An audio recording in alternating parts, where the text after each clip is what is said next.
mainly on the tragedies that we have been experiencing over these past months, and especially these last couple of days with the shootings of our black men.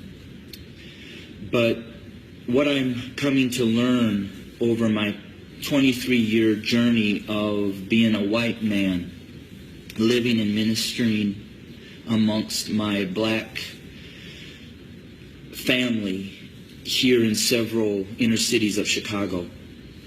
And I'm going to speak very black and white because, let's be honest, it's a black and white issue. I want to take you to the book of Exodus, chapter 1, and I wanted to share a little bit of what took place prior to the rise of Moses.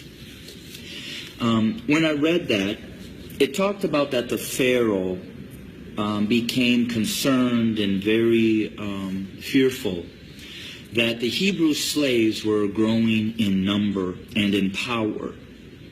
So in order to maintain their oppression, he put upon them great labor. He put upon the Hebrew slaves cruelty to keep them down. However, they still grew. And so he brought together some midwives, and he instructed them that when a Hebrew boy was born, kill him. Well, these midwives did not follow, and the Hebrew slaves continued to grow. Eventually, the Pharaoh became so hatred towards those Hebrew slaves that he made a decree. He put out an order that male baby boy Hebrew slaves were to be killed by casting them into the Nile River. Let's look at America. We brought blacks into this country as slaves. We never intended them to be anything other than a slave. But they began to grow in number and in power, and eventually they fought their way to some freedom. So we became even more cruel, and to keep our black Americans down, we lynched. But yet they rose.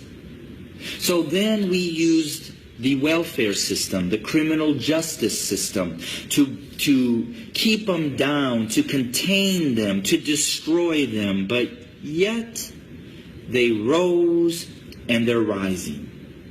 Then we built prisons and jails to hold them. Yet they rose. And so now we are doing exactly what the Pharaoh did at the end, sending out a decree: kill them.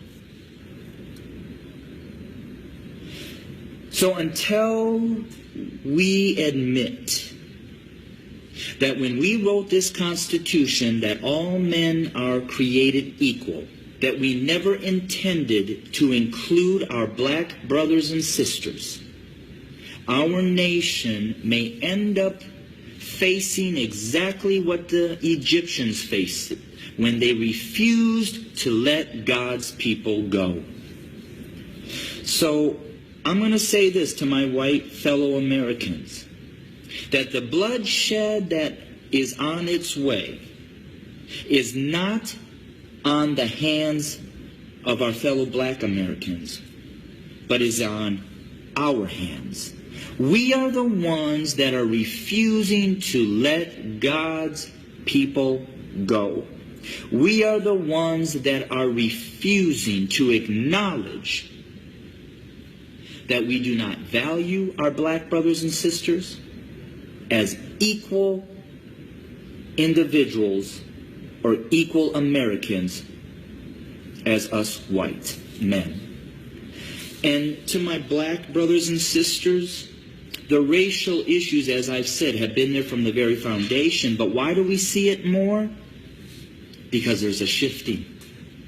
See, us white men have been at the head since the foundation. But we've had a black president. And you know, we've done everything in our power to keep him from really changing things. Now we have another minority rising to the top, a white female. What does that say?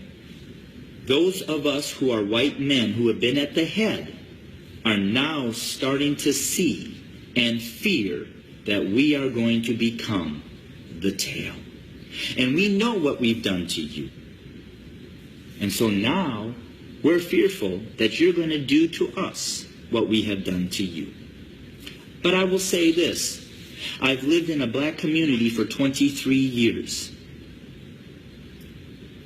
I've never been treated the way that this country has treated my black Americans. So I call out my white Americans to say we better heed, repent, acknowledge, and change. Because if we don't, I just want to again say this. The bloodshed that we will experience is on our hands, not the hands of our fellow black Americans. I welcome your comments. I welcome your feedback. Hit me up on Facebook or go to my webpage at www.studio2911.org. Again, that's studio2911.org.